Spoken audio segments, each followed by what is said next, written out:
Assalamualaikum warahmatullahi wabarakatuh. Salam dan bahagia Bapak Ibu Guru Penggerak. Saya Inggar Yusnita dari kelompok 3 Gurindam 12 akan memaparkan tentang tugas kelompok ruang kolaborasi pada modul 1.3 tentang pernyataan prakarsa perubahan.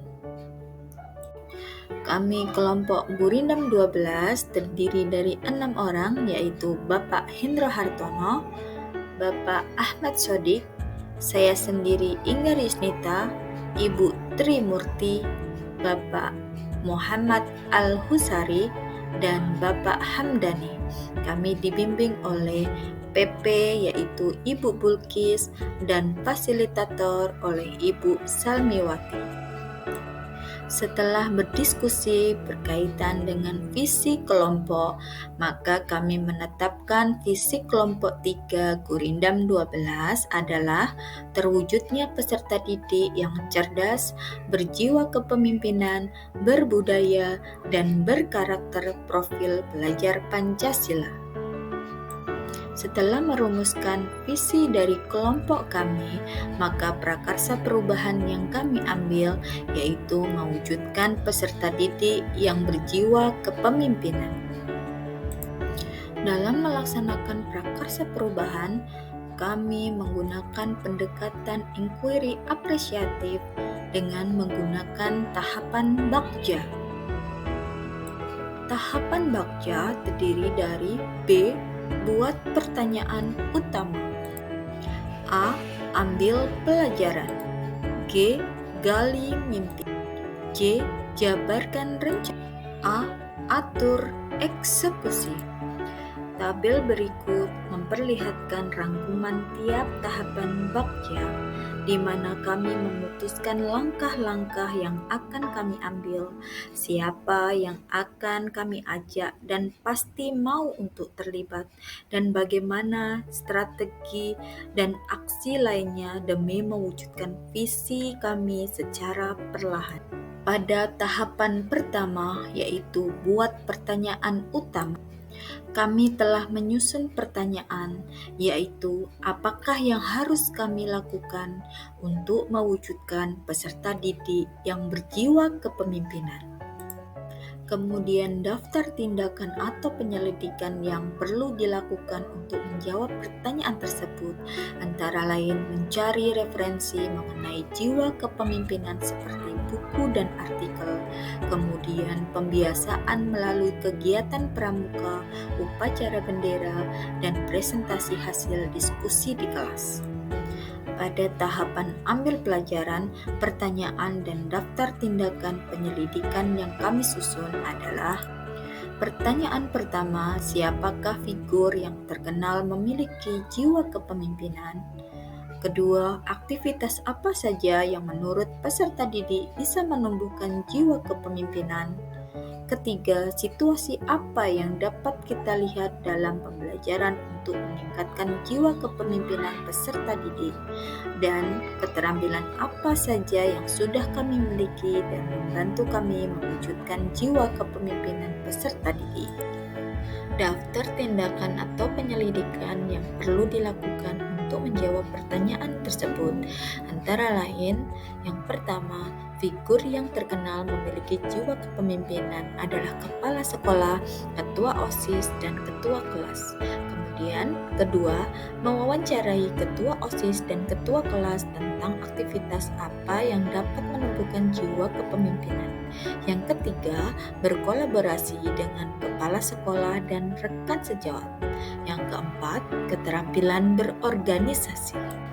Pada tahap gali mimpi, pertanyaan dan daftar tindakan atau penyelidikan yang perlu dilakukan untuk menjawab pertanyaan antara lain: pertanyaannya, apakah kebiasaan-kebiasaan baru yang saya bayangkan terjadi ketika jiwa kepemimpinan pada peserta didik tumbuh?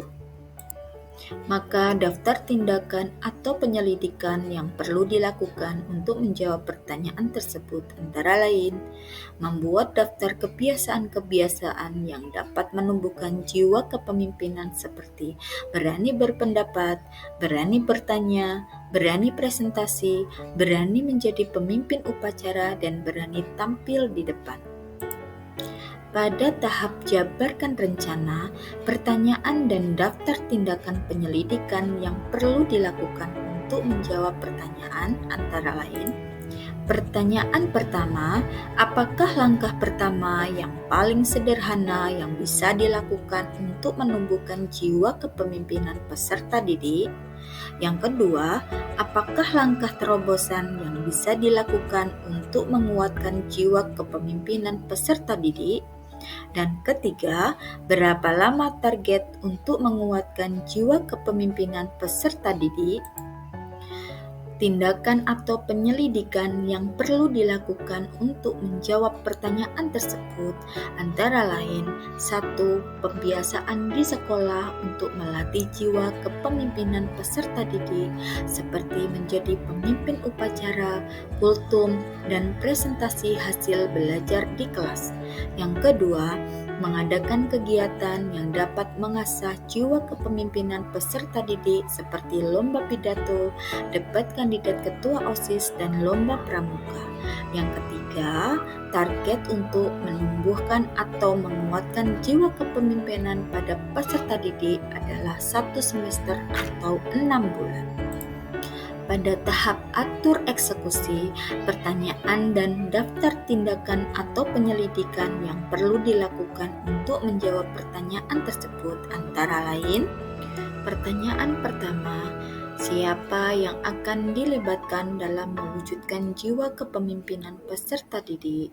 Yang kedua, siapa yang mengarahkan atau memantau kegiatan yang dapat mewujudkan jiwa kepemimpinan peserta didik? Yang ketiga, kapan rencana prakarsa ini akan dimulai?